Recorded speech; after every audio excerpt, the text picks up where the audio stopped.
N'oublie pas de t'abonner, d'activer la cloche des notifications, de cocher recevoir toutes les notifications et bien sûr de lâcher un gros like. Salut tout le monde, c'est Dario en mode top mondas.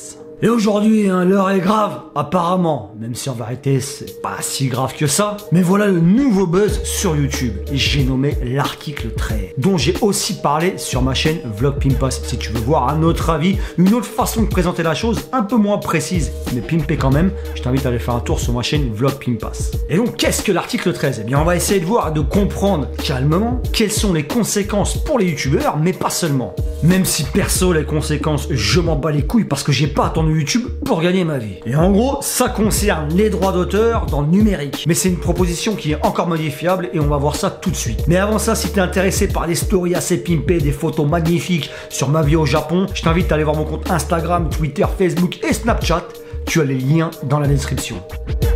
Élément 1, pourquoi un article 13? Aujourd'hui, le numérique chamboule tout. Tout le monde utilise Internet, poste des photos, des vidéos, de la musique. Et cette liberté de faire, c'est mortel. On n'a pas besoin d'être un professionnel de l'image ou de la musique. On prend ce qu'on veut sur Internet, on le triture selon ce qu'on veut et hop, on le remet sur Internet à sa sauce. Sauf qu'on arrive à se faire du fric dessus. Ah, du pognon des pépettes. Comment? Eh bien, sur YouTube, c'est facile. Les youtubeurs sont payés et YouTube se gave sur les pubs aussi. Ouais, c'est grâce aux pubs, en gros, qu'on gagne notre argent. Bien entendu, je parle pas tout ce qui est sponsor, placement de produits. Je parle vraiment des vues avec les pubs qu'il y a dessus. Le problème, c'est que les images des auteurs et des créateurs qui sont utilisées dans les vidéos ne rapportent rien aux auteurs, justement. Alors, que fait l'Europe pour protéger ces auteurs-créateurs qui, faut pas l'oublier, ont bossé dur pour sortir des contenus qui, normalement, devraient les payer aussi sur YouTube? Élément 2, l'article 13, c'est pour qui? Alors cet article s'adresse à toutes les plateformes en ligne, sauf à Wikipédia ou à des plateformes de logiciels libres ou à des petites plateformes telles que Peertube. Et ça concerne tous les artistes, les auteurs et les interprètes dont les œuvres sont soumises aux droits d'auteur. Élément 3, l'article 13, c'est quoi? Alors 1, on demande aux plateformes comme YouTube d'avoir un œil sur les contenus et de vérifier si les copyrights sont respectés. Alors comment? En utilisant des filtres. Mais attention, filtrage, ça veut pas dire suppression automatique des contenus. Et c'est écrit noir sur blanc, il faut agir pour, et je cite, le blocage automatique de contenu soit évité. Et à noter en plus qu'il en existe déjà un sur YouTube, on le connaît tous, c'est le Content ID. Oui, je sais, mon accent est tout pourri. En 2, on demande aussi aux plateformes de mettre à la disposition, par exemple les youtubeurs, une procédure de recours si des vidéos sont retirées à tort. Ça veut dire que les youtubeurs peuvent se retourner contre YouTube pour se plaindre si une vidéo est supprimée à tort. Et enfin, en 3, rien n'est encore fixé. Cet article encourage les discussions entre tout le monde pour que chacun touche une part juste du magot, que ce soit les youtubeurs ou les créateurs qui utilisent les contenus originaux et ceux qui ont créé le contenu original.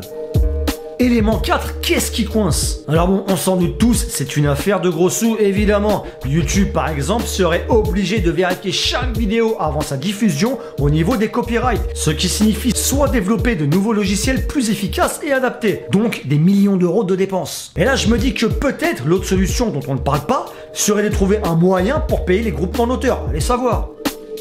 Élément 5, qui perd, qui gagne? YouTube menace d'écran noir les chaînes européennes, ce qui mettrait au chômage des milliers de personnes. Combien de personnes? On ne le sait pas vraiment, en tout cas, il y aurait plus de 30 millions de chaînes en Europe. Mais on ne sait pas exactement combien de chaînes vivent seulement de YouTube. D'autre part, ici en Europe, on ne pourrait plus regarder les vidéos du reste du monde, comme par exemple PewDiePie, donc un manque à gagner énorme pour les youtubeurs étrangers. Mais en vérité, la conséquence la plus importante serait une perte considérable de revenus publicitaires pour YouTube lui-même. Et c'est là que ça coince, les hypocrites. Parce que quand nous, petits youtubeurs, on était dans la merde, il n'y a jamais eu cette grosse campagne de la part de YouTube pour nous solliciter à faire des vidéos sur l'article 13. Enfin, avant, c'était autre chose. Par exemple, en ce qui me concerne, les notifications, c'est un problème qu'il y a depuis toujours. À un moment donné, on n'était pas payés, nous, petites chaînes, parce qu'il fallait avoir 4 milliards de watch time. Et ça, YouTube s'en battait les couilles. Il nous a jamais fait de campagne incitant les grands youtubeurs à faire des vidéos pour soutenir la cause des petits youtubeurs qui n'étaient pas payés à cause du watch time. Et on avait beau leur envoyer des emails,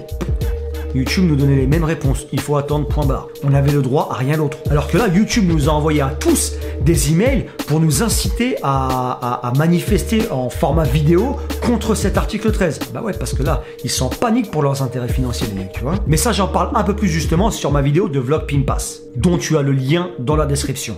Maintenant, est-ce que les auteurs-créateurs gagneraient vraiment quelque chose? YouTube, c'est quand même une immense vitrine. Les auteurs se priveraient d'une publicité gratuite au niveau mondial et peut-être aussi qu'il y aurait un risque de censure pour ceux qui dans leurs vidéos font des parodies ou des caricatures.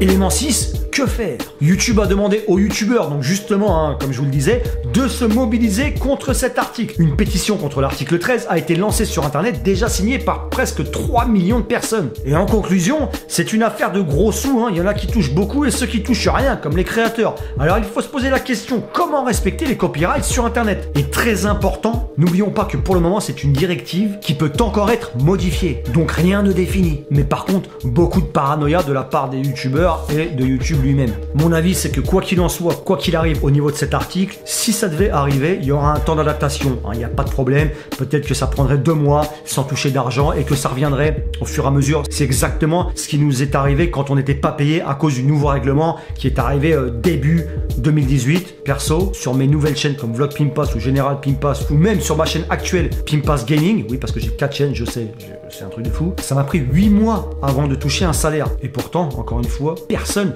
n'est monté au créneau. Les grands youtubeurs sont pas venus pour soutenir les petits youtubeurs qui étaient en galère. Et YouTube surtout, pour le coup, n'est pas venu pour nous soutenir aussi sur le coup. Tu comprends que je trouve ça un peu hypocrite. En tout cas, voilà, c'est terminé pour ce top un peu spécial sur l'article 13. Si vous avez un avis, donnez-le-moi en commentaire. Si vous avez kiffé la vidéo, mettez un max de likes. Si vous m'avez détesté, dislikez un max. Allez voir si vous êtes intéressé à mon compte Instagram, etc., etc. Il y a les liens dans la description. Et si vous ne l'avez pas encore fait et que vous avez kiffé la chaîne, je vous invite à vous abonner et d'activer la petite clochette pour ne louper aucune vidéo. Allez, ciao!